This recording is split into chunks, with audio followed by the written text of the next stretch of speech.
Alors bonjour tout le monde, merci d'être ici. Ça me fait extrêmement plaisir d'être avec mes collègues Mario Beaulieu du Bloc québécois, Elisabeth May du Parti vert, pour un peu témoigner, en fait, c'est pour ça qu'on vient vous rencontrer aujourd'hui, témoigner de notre expérience. Depuis un certain temps, je suis impliqué avec le groupe d'amitié Canada-Palestine et puis sous l'initiative, enfin, la recommandation de Nabil Marouf, le représentant de la délégation palestinienne ici à Ottawa, on a eu l'idée d'aller faire un voyage où on allait rencontrer énormément de gens dans les territoires palestiniens occupés en Cisjordanie. Alors, on a passé 7 jours. On était 18 députés de la Chambre des communes, des représentants de tous les partis politiques. Malheureusement, le Parti libéral et le Parti conservateur ne sont pas avec nous ce matin, mais on était représentants de 5 partis. Alors, on a rencontré là-bas pendant une semaine des élus municipaux, des ministres, on a rencontré des associations de défense de droits, de groupes des femmes, on a rencontré des citoyens, des citoyennes, on a visité des camps de réfugiés, on a entendu des avocats, on a rencontré des enfants qui avaient été arrêtés par les soldats. Alors, des députés de la Knesset, effectivement, le Israeli Peace Parliament, des anciens députés israéliens de la Knesset, des vétérans, des anciens combattants de l'armée israélienne également qui parlent de leur expérience qu'ils ont vécue quand ils étaient en fonction en Cisjordanie notamment. Alors, comme je l'ai déjà écrit sur un post Facebook, on ne ressort pas indemne d'un voyage comme ça en Palestine. Pour un Québécois ou pour un Canadien, c'est extrêmement troublant, même choquant, d'observer par ses propres yeux la réalité quotidienne des Palestiniens et des Palestiniennes. Et je voudrais peut-être résumer, parce qu'on pourrait rentrer dans tous les détails de toutes les villes, de tous les gens qu'on a rencontrés, mais d'abord et avant tout, on a en plein visage qu'il s'agit d'une occupation militaire. Des routes contrôlées par des soldats, des checkpoints, l'autorisation ou non de se promener, des tours de contrôle, un mur de séparation de 16 pieds de haut.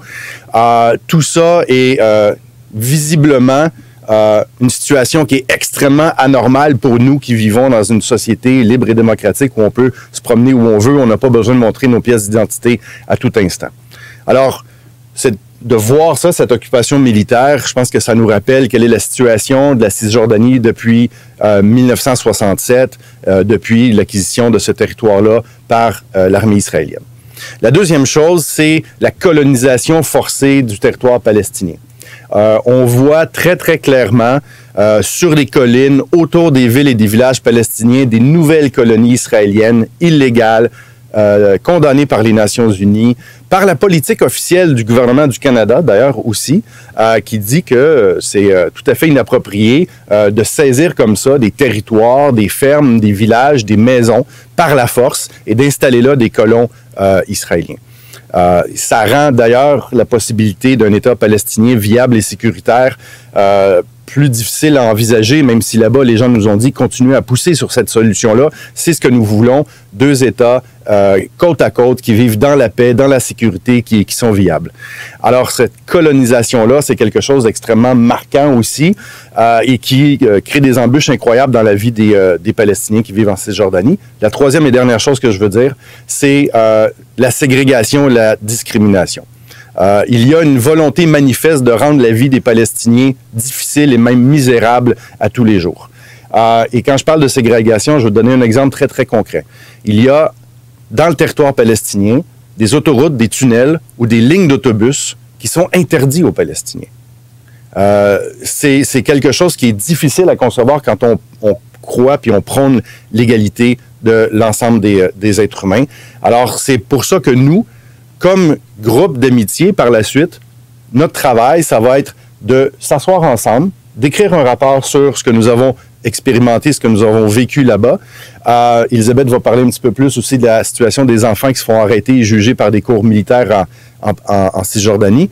Et par la suite, avec ce rapport-là, nous allons faire des recommandations au bureau du premier ministre et nous espérons que ça va pouvoir peser et infléchir un peu la position canadienne qui, en théorie, est excellente, mais dans les faits, est presque jamais dite publiquement et avec assez de fermeté sur la place publique et dont les votes aux Nations unies ne correspondent pas toujours non plus à la position officielle du ministère des Affaires étrangères. Sur ce, J'en ai assez dit. Je passe la parole à Mme May. Merci. Merci, pardonnez-moi. Merci, Alexandre, et merci, Mario, d'être ici avec moi. Mais, my resume is in English. I wanted to just share the background of why we're here today as members of Parliament from 3 parties. Members of Parliament from all 5 parties participated in a trip organized through the Canada-Palestinian Parliamentary Friendship Group. And at the invitation of our representative from the Palestinian Authority to the Government of Canada, His Excellency Nabil Marouf, we traveled to the West Bank primarily. We were also in Tel Aviv and Jerusalem and on the Israeli side of borders, but we spent most of our time between April 1st and April 6th. We left here Good Friday and traveled back on Friday, April 6th to Canada. In that time, we had an intensive study trip to areas of the West Bank, primarily Bethlehem, Hebron, Ramallah. We visited refugee camps. We met with, in Jerusalem, we met with members past and present of the Knesset from the Israeli side. They are gathered together in a group called the Parliament for Peace. We saw with our own eyes the situation for Palestinians. I want to say that I don't think there's a single member of our group who wouldn't say very strongly and clearly that we support the state of Israel. We support the right of the state of Israel to exist. That's not a question. But Canada's public policy continues to be, through many administrations, unchanged support for the two-state solution.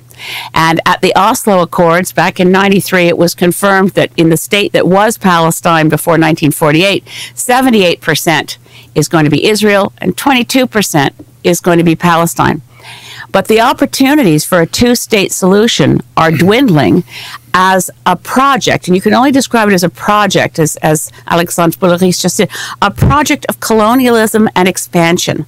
So that was a big eye-opener for me. I had thought that settlements, Israeli settlements, were the act of sort of lone extremists, Zionists who set out to build their own homes on land that wasn't theirs. I hadn't really understood that these were massive housing developments, identical and high-end houses for 40,000 occupants built on a hill with full infrastructure ready to go for anyone who would move in at subsidized rates, complete with exclusive Israeli-only highways, complete with access to water that was free and abundant if you're an Israeli, but if you're on the Palestinian side of the wall, very hard to get access to water, complete with ringed with watchtowers and full-on military protection for these expansionist settlements. So it becomes very clear that we're at great risk due not to the state of Israel or the project that must be there for a homeland for the Jewish people, but through a political slant that has decided it can thumb its nose at the global consensus and decide to enter into a state of permanent occupation with a military dictatorship that governs every single waking and sleeping moment of Palestinians living under military dictatorship. We are particularly concerned for the situation for children. We met with one young man whose picture made international news as he was under arrest, one scrawny little 17-year-old kid surrounded by more than a dozen Israeli soldiers. His name is Fauzi Junidi. And over a course of 3 days in prison, including being beaten, his collarbone was broken. They kept asking him to confess to something he said he did not do, which was throwing stones. He still awaits trial. And I'm hoping that we can impress upon our friends here in Canada, in the Embassy of Israel to Canada, that the military courts have a terrible record of over 97% conviction rate of children between 12 and 18 who are jailed in the same prison with adults. Fauzi Junidi and his need for justice is something, as members of Parliament who met with him, will be watching for very closely. In the meantime, it should be possible in Canada to stand firmly and clearly in support of the state of Israel, in support of a two-state solution, which also means we stand in support of a state of Palestine. Thank you. Mario? Merci. C'est une chose de voir, de comprendre la situation sur papier, mais de la voir directement. Comme on l'a dit avant, c'est vraiment choquant et très émouvant. Alors, moi, j'ai pu participer seulement 2 journées au voyage, mais j'ai tenu à y aller. Et c'est vraiment saisissant. Par exemple, à Hébron, de voir des colonies en plein centre-ville, dans le vieux Hébron, où on a pu visiter, mais nos accompagnateurs palestiniens n'avaient pas le droit de passer. C'est un ancien marché public dans le vieux Hébron qui est maintenant fermé parce que l'accès est réservé aux Israéliens et aux Palestiniens qui habitent cet endroit-là. Voir des marchés publics où il y a des grillages pour protéger les gens contre les roches qui sont lancées à partir des colonies.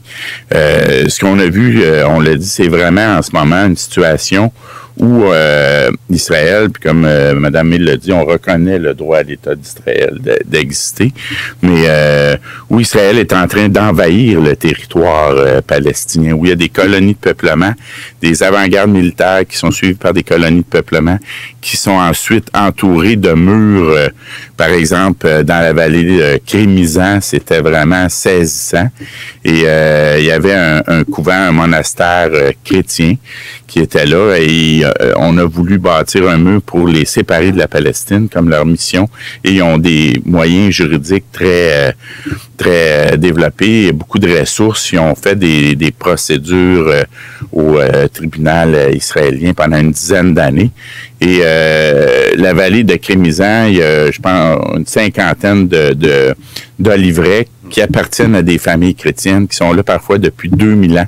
C'est un patrimoine et ils ont construit un mur.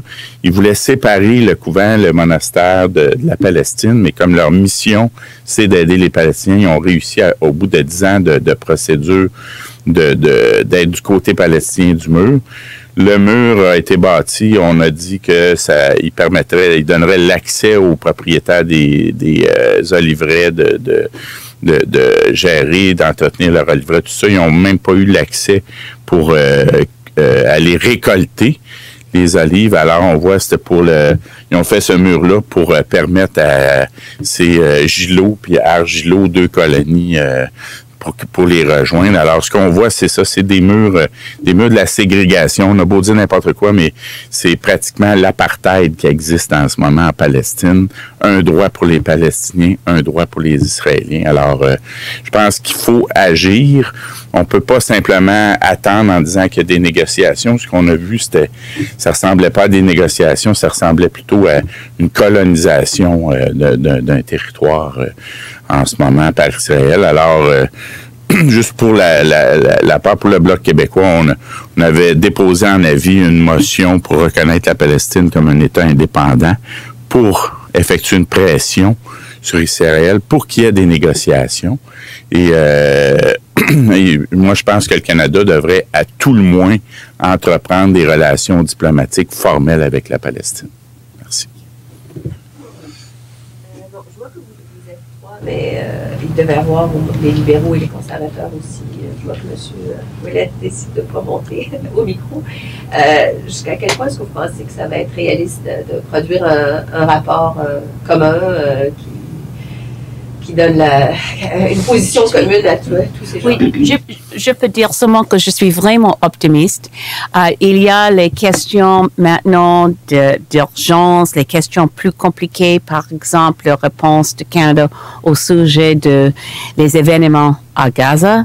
Mais dans notre voyage, je pense que nous avons trouvé un terrain de consensus vraiment profond pour les droits humains des peuples de Palestine, et nous pouvons travailler ensemble comme un groupe. So I'm very optimistic that as a group, we will have a consensus report. We're meeting again next week. But again, as 18 members of parliament, we were 8 New Democrats, 7 Liberals, 1 Conservative, 1 Bloc, 1 Green. And I think that on the bulk of the trip, you wouldn't be able to tell what party any of us were from in terms of our reaction and the questions that were asked. We functioned very well in a nonpartisan way during the trip, and this is just a little opportunity to give a response because so many people in media were asking questions about our trip. Est-ce que tu peux ajouter quelque chose? Écoutez, je pense que On a déjà vu, même avec d'autres comités aussi, où c'était plus difficile avec la réforme électorale. On avait quand même réuni 4 partis politiques avec un consensus. Alors, c'est possible...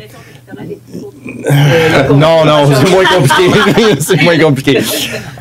Mais je partage aussi l'optimisme d'Elisabeth. Je pense que beaucoup de nos collègues libéraux qui sont pas ici avec nous ce matin, mais qui nous ont dit l'expression en anglais que c'était un eye-opener, c'est-à-dire que c'était révélateur, ça leur avait ouvert les yeux sur la réalité des Palestiniens qui souffrent sur une base quotidienne et dont le territoire est miné, grugé peu à peu par les colonies. Et je veux prendre 2 secondes dans la réponse que je vous donne pour vous montrer 2 petites cartes qui sont quand même très, très révélatrices. Et puis, ça permet à monsieur le caméraman de le regarder. Quand on parle du compromis historique des Palestiniens, où on garde 22 % du territoire, 78 % est gardé par Israël avec la ligne verte de 1967. Si on regarde la situation actuelle, le 22 % il est devenu 12 %. Et ce qui était ici la Cisjordanie, un territoire contigu avec des sources d'eau potable assez utilisables, c'est devenu en fait une espèce de fromage suisse grugé peu à peu par l'ensemble des colonies israéliennes, reliées entre elles par des routes exclusives. Et d'ailleurs, ce qu'on me dit, c'est qu'entre cette partie-ci et cette partie-là, il existe une seule route qui risque bientôt d'être coupée par les autorités israéliennes. Alors, on va couper la Cisjordanie en 2 potentiellement. Je veux ajouter quelque chose. C'est une question de eye-opener parce que c'est les questions de les checkpoints militaires.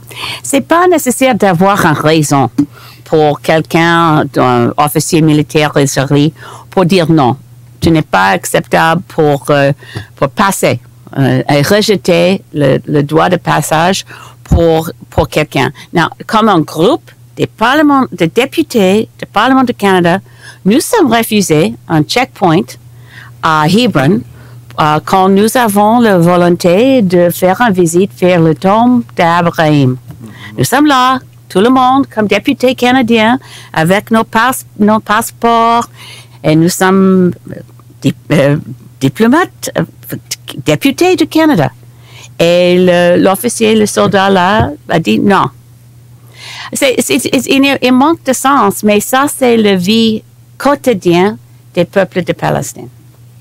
Vous avez fait ce voyage-là à l'invitation d'un groupe de représentants palestiniens. Est-ce que vous avez eu de l'aide de l'ambassade canadienne? Est-ce qu'on vous a... Oui, absolument. Notre représentatif à Ramallah, le représentatif du gouvernement du Canada, nous aider. Nous avons les visites qu'ils ont organisées et c'est vraiment important pour nous de regarder les projets que le Canada a fondés. Par exemple, un laboratoire forensique, oui, pour les policiers palestiniens. Et c'est le gouverneur général, l'ancien gouverneur général, David Johnston, a fait une visite seulement il y a quelques mois. Et Canada reste engagé dans la région, mais je suis certain que nous pouvons faire plus. Le Canada pourrait faire, si je pouvais vous entendre, M. Beaulieu, je vous ai entendu parler de ségrégation puis d'apartheid. Je doute qu'un mot comme celui-là se retrouverait dans un rapport commun J'ai bien dit que ça représentait plutôt la position du Bloc québécois, mais moi, je pense, on dit que c'est la première fois qu'il y avait un voyage d'une aussi grande envergure avec des députés de tous les partis. L'important, c'est de trouver des points communs. On part d'un point où normalement, on s'attendrait à ce que la position du gouvernement actuellement soit davantage nuancée, alors qu'à l'ONU, c'est à peu près exactement le même pattern qu'on a observé auparavant. Puis ce que je dirais, c'est que l'ensemble des députés qu'il y a là, qui ont participé, je pense qu'ils ont vu les mêmes choses, puis c'était vraiment saisissant. Alors, je pense que ça peut permettre, la reconnaissance de l'État palestinien comme un pays indépendant. C'est pas demain, même si la politique officielle du Canada reconnaît la solution à 2 États. Mais de là, on reconnaît même pas le délégué de la Palestine comme un ambassadeur. Alors, il faudrait au moins ouvrir des relations diplomatiques. Il y a plusieurs petits pas qui pourraient être faits. Ça pourrait se retrouver dans un rapport commun? Oui. Je l'espère. Dis donc, vous pensez vraiment que vos collègues libéraux qui ne sont pas là devant avec vous signeraient quelque chose comme ça? Mais je pense que quand on regarde les politiques officielles de nos formations politiques, quand on regarde la politique officielle du gouvernement du Canada, du ministère des Affaires étrangères, il y a des dénominateurs communs. Et l'expérience que nous avons vécue là-bas et les observations que nous avons faites, peu importe notre couleur politique, nous les avons tous vues. On a vu la même affaire. Donc, on devrait s'entendre pour rapporter plus ou moins la même chose sur les violations des droits de la personne, les humiliations quotidiennes, les difficultés de la vie des Palestiniens, l'occupation galopante du territoire par les colonies, et rappeler la position officielle du Canada. Je pense qu'on est capable de s'entendre là-dessus, là. Je vais ajouter quelque chose. Oui. Mais vous n'avez pas répondu parce que vous disiez oui, aller jusqu'à réclamer du gouvernement une reconnaissance de l'État Je palestinien. ne dis pas que ça va être dans le rapport. Je pense que ça pourrait être dans le rapport. Parce que c'est logique, Mario l'a dit. Si on reconnaît une solution en 2 États, ben, à un moment donné, il va falloir reconnaître la Palestine comme un État. Ouais, ça Non? veut dire que vous allez convaincre vos collègues. Je vais essayer. Mais je vais ajouter un mot au sujet des mots divisifs, comme apartheid. Pour moi-même, je ne peux pas dire le mot apartheid au sujet du Palestine. C'est pour ça raison. Dans les frontières légales d'Israël, ce n'est pas un apartheid. Les peuples arabiques palestiniens, dont le vrai Israël, ont le droit de voter, prendre leur place dans le Knesset. Ce n'est pas un apartheid dans Israël. Mais dans le territoire occupé, c'est vraiment pire d'apartheid. It's much worse than apartheid was for South African blacks if you're a Palestinian in the occupied territory. You live under military dictatorship, and children as young as 12 can be jailed and only go to military courts. And there's so many really wonderful people within Canada who are offended by any attack on the policies of Netanyahu and see it as an attack on the state of Israel. And that's why it's really important for me not to use words that are going to be inherently divisive, because people who've visited Israel think, well, you can't compare Israel to South Africa under apartheid. And I agree, you can't. But the situation under apartheid in South Africa, it wasn't normal routine procedure to invade any home you felt like in the middle of the night and make everybody get up and have the whole house searched without any intelligence, to destabilize people's home life, to pick children up. The routine time for arresting children, we were told, was 2 o'clock in the morning, because when a child wakes up in his bed or surrounded by soldiers, it tells you one thing as a child: your parents can't protect you, nobody can protect you, and you're arrested, and there's no right of parents to visit a child in prison. They do have the right to seek legal counsel, but the separation is profound and the situation is intolerable for children. So that's a distinction I would make that you didn't see in South Africa. Je dirais aussi, à peu près tous les droits internationaux ont été violés. Fait que je pense que sur dénoncer les infractions au droit international, le faire davantage, on verra, mais on peut peut-être avancer aussi à ce niveau-là. Vous pensez remettre ça quand, ce rapport-là? C'est quoi votre objectif? Il y a une rencontre du groupe la semaine prochaine, mercredi, si ma mémoire est bonne. Alors, je pense que l'objectif, ce serait être capable de remettre un rapport et des recommandations avant la fin de la session au mois de juin. Ouais. Avant la fin de la session. Et c'était qui le député conservateur qui était avec vous? C'est Garnet Genius. Ah oui? De Edmonton. Oui, merci. Merci beaucoup. Bonne fin de journée. Merci. And we did make history. I'm quite certain there's never been a Canadian delegation that was accompanied by First Nations drumming and group singing. Thank you very much.